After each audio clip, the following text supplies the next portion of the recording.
Movie के start होते ही हमें दो आदमी दिखाए जाते हैं जो कि एक डेजर्ट से जा रहे थे, लेकिन तभी उनमें से एक आदमी वहाँ की जमीन खोदने लगता है। तब उनमें से दूसरा आदमी उस खोदी हुई जमीन में एक बॉक्स रख देता है। अब जिस आदमी ने जमीन खोदी होती है वो दूसरे आदमी से पूछता है कि आखिर हम इस बॉक्स को यहाँ पर क्यों दफना रहे हैं, जिस पर वो आदमी जवाब देता है क्योंकि ये एक मिस्टीरियस बॉक्स है, कोई आम बॉक्स नहीं है। ये बॉक्स पहले भी ढूंढा गया था और अब दोबारा कोई इसे यहाँ पर ढूंढने आएगा। लेकिन जब वो उसे दफना कर वापिस आ रहे होते हैं तो जिस आदमी का वो बॉक्स होता है वो अपने साथी को कहता है कि अब तो तुम्हें पता चल गया है कि उस बॉक्स को हमने कहाँ दफनाया है, इसीलिए वो उसे शूट करके मार देता है और इसके बाद वो खुद को भी शूट कर लेता है। इसके बाद हमें कुछ ब्लैक एंड व्हाइट पिक्चर्स दिखाई जाती हैं जिनमें हमें वही मिस्टीरियस बॉक्स देखने को मिलता है। इसके बाद सीन शिफ्ट होकर एक लड़के पर आता है जिसका नाम ब्राइस होता है और वो सोशल मीडिया पर वायरल होने के लिए गेम सेटअप किया करता था और इस बार वो एक एस्केप रूम नाम की गेम सेटअप करता है। इसके बाद वो अपने पार्टनर को कॉल करता है जो कि उसकी बेस्ट फ्रेंड थी। वो उसे कहता है कि हम पिछले कुछ सीजन से किसी भी वेबसाइट की टॉप लिस्ट में नहीं आए हैं, जिस पर उसकी फ्रेंड जवाब देती है कि तुम फिक्र मत करो, सब ठीक हो जाएगा देखना, और इस सीजन हम कुछ अच्छा कुछ स्पेशल करेंगे। इसके बाद ब्राइस डेकोरेशन आइटम स्टोर में जाता है जहाँ पर उसे वही मिस्टीरियस बॉक्स दिखता है, लेकिन शॉप की ऑनर कहती है कि ये सेल के लिए नहीं है, जिस पर क्यूरियस होते हुए ब्राइस उससे पूछता है कि क्यों,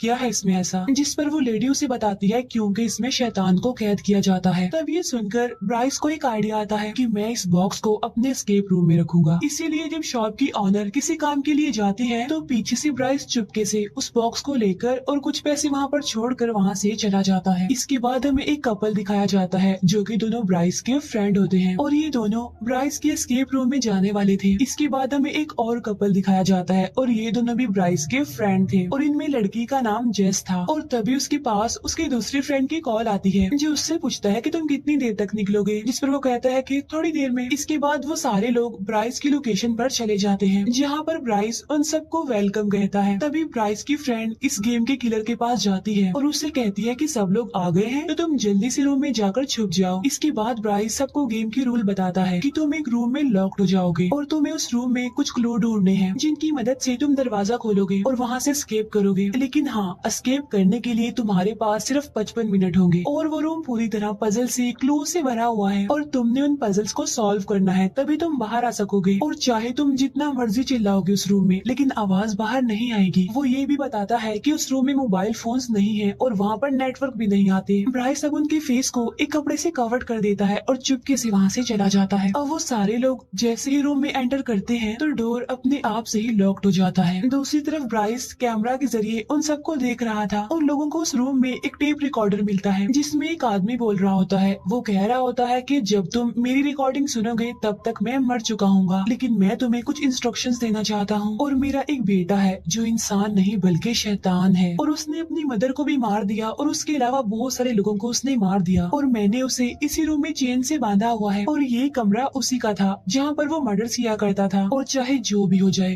तुम उसे यहाँ से आजाद होने मत देना और जितनी जल्दी हो सके इस रूम से बाहर निकलो। अब क्योंकि वो लोग गेम खेल रहे थे इसीलिए उन्हें ये सारी बातें गेम का ही एक हिस्सा लगती है, मजाक समझते हैं वो इसे। अब वो लोग वहाँ पर क्लूज और पजल्स ढूंढने लगते हैं कि तभी उन्हें उस टेप रिकॉर्डर वाले आदमी का बेटा दिखाई देता है जो कि वहीं पर चेन से बंधा हुआ था। तब वो सारे लोग इसे गेम का पार्ट समझकर उस पर हंसने लगते हैं। इसके बाद ब्राइस के एक फ्रेंड को वहाँ पर वही मिस्टीरियस बॉक्स दिखता है और बगैर सोचे समझे वो उस बॉक्स को खोल देता है, लेकिन उस बॉक्स में कुछ नहीं था, यानी वो खाली था। और जब ब्राइस का फ्रेंड वहाँ से चला जाता है तो उसी मिस्टीरियस बॉक्स में से एक ब्लैक कलर का साया निकलता है जो कि उस रिकॉर्डिंग वाले आदमी के बेटे के अंदर चला जाता है, लेकिन किसी का भी ध्यान उस तरफ नहीं जाता। और अब हम उस आदमी के बेटे को बॉक्समैन कहेंगे। लेकिन तभी उन्हें एक कबर्ड दिखाई देता है जिस पर लॉक लगा हुआ था और उस लॉक पर कुछ कोड नंबर थे और वो number red, green and blue colour में थे। तभी ब्राइस की फीमेल फ्रेंड को एक इरेजर मिलती है जिस पर DER लिखा हुआ था। फिर जब वो लड़की आगे बढ़ती है तो उसे वहाँ पर एक रस्सी दिखाई देती है और जब वो उस रस्सी को खींचती है तो तभी अचानक से उस टेप रिकॉर्डर वाले आदमी की डेड बॉडी वहाँ पर लटक जाती है, जिस पर पहले तो वो लोग घबरा जाते हैं लेकिन फिर वो इसे भी सीरियस नहीं लेते, वो इसे भी मजाक ही समझते हैं। फिर ब्राइस के फ्रेंड को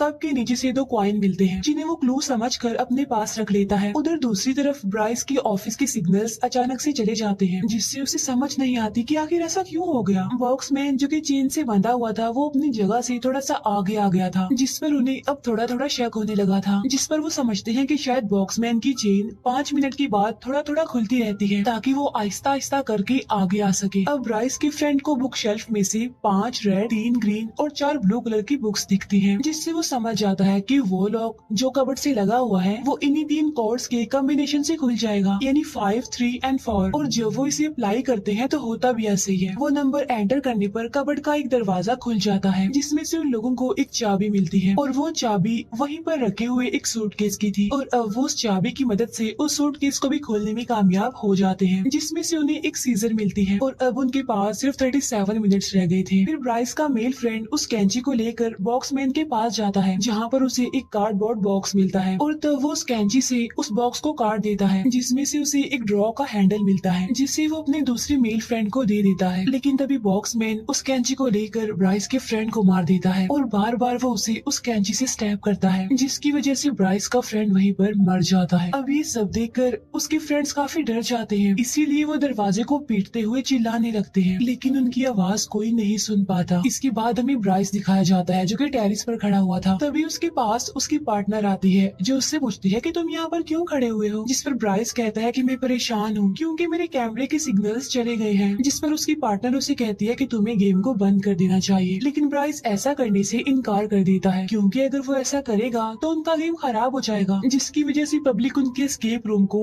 बेकार ही रिव्यूज देगी। उस रूम में ब्राइस के सारे फ्रेंड्स काफी डरे होते हैं, काफी घबराए होते हैं। वो बॉक्समैन पर चीजें उठाकर मारते हैं, लेकिन उसे इसका कोई असर नहीं होता। ब्राइस का फ्रेंड जेस की बैग से मोबाइल निकाल कर पुलिस को कॉल करने की कोशिश करता है। अब जाहिर सी बात है वहाँ पर नेटवर्क नहीं आ रहा था। अब जैसे जैसे टाइम गुजरता जा रहा था, बॉक्समैन अपनी चेन से खुलते खुलते आगे आ रहा था, यानी उन लोगों के करीब आता जा रहा था। ब्राइस का फ्रेंड कहता है कि हमें गेम को कंप्लीट करना होगा वरना ये तो हमें भी मार देगा। तभी उसकी नजर एक ड्रॉर पर पड़ती है जिसका हैंडल गायब था और वो उस हैंडल को वहाँ पर फिक्स करते हैं जो कि उन्हें कार्डबोर्ड में से मिला था। और ऐसा करते ही वो ड्रॉ खुल जाता है जिसमें से एक छोटा सा बॉक्स निकलता है जिसमें उन्होंने 4 कॉइन डालने हैं। उसके बाद उन्हें एक चाबी मिलेगी। अब 2 कॉइन तो उनके पास थे जो कि उन्हें पहले मिले थे, लेकिन अब 2 कॉइन ढूंढने होंगे। और तभी उन्हें दीवार पर लगी 2 पेंटिंग्स अजीब लगने लगती हैं। और जब वो उसे चेक कर ही रहे होते हैं तो ब्राइस की फीमेल फ्रेंड को लग रहा था कि उसका वो फ्रेंड अभी भी जिंदा है जिसे उस बॉक्समैन ने कैंची से मारा था, इसीलिए वो उसके पास जाने लगती है। और अब उन लोगों के पास सिर्फ 25 मिनट रह गए थे और इसके बाद बॉक्समैन आगे आता है और वो ब्राइस की फीमेल फ्रेंड के सर में भी कैंची घुसा कर उसे मार देता है। अब ये देखकर जेस और उसका फ्रेंड और ज्यादा घबरा जाते हैं और काफी डर भी जाते हैं, इसीलिए वो दोबारा से गेम में लग जाते हैं। पेंटिंग को गौर से देखने पर उन्हें बहुत सारे ट्रायंगल्स उस पर दिखते हैं, जिनमें से 2 ट्रायंगल्स तो बटन थे, इसीलिए वो साथ वाली पेंटिंग पर बटन के ऑर्डर्स को प्रेस करते हैं जिससे वो पेंटिंग ओपन हो जाती है और वहाँ से उन्हें 2 कॉइन मिल जाते हैं। अब वो उन दोनों कॉइन्स को बॉक्स में डाल देते हैं और जो 2 कॉइन उन्हें पहले मिले थे वो तो उस बॉक्समैन के पास थे। तब ये देखकर वो काफी डर जाते हैं। ब्राइस के फ्रेंड को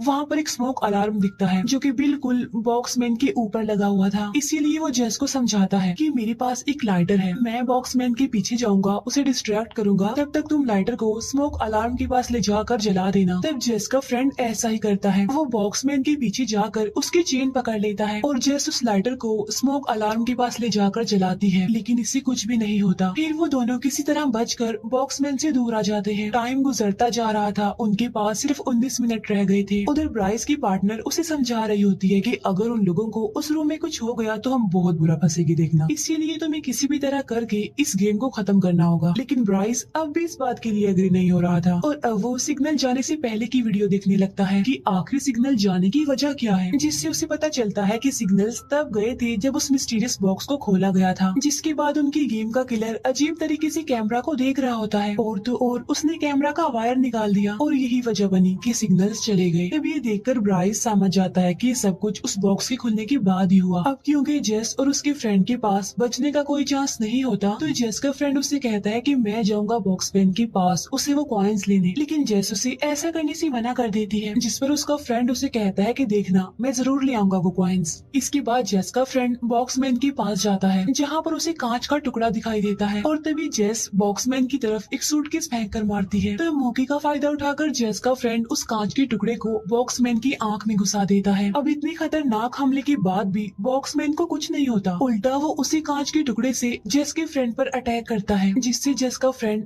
बुरी तरह इंजर्ड हो जाता है और इसके बाद वो बेहोश हो जाता है। अब इसके बाद बॉक्समैन जेस की तरफ बढ़ता है और उसे बगैर कुछ कहे वो दोनों कॉइन्स दे देता है और तब जेस उन दोनों सिक्कों को उसी बॉक्स में डाल देती है, जिसके अंदर से उसे एक चाबी मिलती है और वो उस चाबी से कबर्ड का दूसरा दरवाजा खोलती है, जिसके अंदर से उसे एक हुक मिलता है। वो उस हुक को लेकर वहीं पर पड़े एक बॉक्स में डालकर घुमाती है, जिसमें से एक जोकर बाहर आता है और उसके हाथ में एक नोट था और उस नोट में UN लिखा हुआ था। अब मुसीबत बढ़ती जा रही थी क्योंकि सिर्फ 10 मिनट रह गए थे। फिर ब्राइस एस्केप रूम का दरवाजा खोलकर अंदर चला जाता है, लेकिन बॉक्समैन उसे बाहर की तरफ धक्का देता है और फिर से दरवाजा बंद कर लेता है। तब ब्राइस की चाबियां अंदर ही गिर जाती हैं। ब्राइस जल्दी से अपने पार्टनर को पुलिस को कॉल करने के लिए कहता है। एस्केप रूम में बॉक्समैन ब्राइस की चाबियों को लेकर एक कॉर्नर में फेंक देता है और अब सिर्फ 5 मिनट रह गए थे और देखते ही देखते बॉक्समैन खुलता जा रहा था और जेस के और करीब आता जा रहा था। अब जेस फिर से उस UN वाले नोट को देखती है और जो इरेजर उसके पास होती है, यानी जिस पर DER लिखा होता है, वो उसकी मदद से UN को इरेज करने की कोशिश करती है, जिसके ऊपर कुछ एरोस बने हुए थे और वो भी बिल्कुल किसी बटन के ऑर्डर्स की तरह ही लग रहे थे। लेकिन यहाँ पर जेस को कुछ भी समझ नहीं आती, इसीलिए वो उस कांच के टुकड़े को उठाकर बॉक्समैन को मारने जाती है। लेकिन तभी मेन डोर पर सेम वैसे ही एरोस दिखाई देते हैं जैसा उस नोट पर लिखा हुआ था UN पर, जिसे देखकर जेस समझ जाती है कि इसी से ही दरवाजा ओपन होगा। और जब जेस वहाँ से जाने लगती है तो बॉक्समैन उसे रोक लेता है और उसे विजन दिखाने लगता है, जिसमें जेस के तीनों फ्रेंड्स उससे हेल्प मांग रहे थे। लेकिन यहाँ पर जेस उसकी चाल में नहीं आती और अब सिर्फ 16 सेकंड्स रह गए थे। जेस उस कांच के टुकड़े से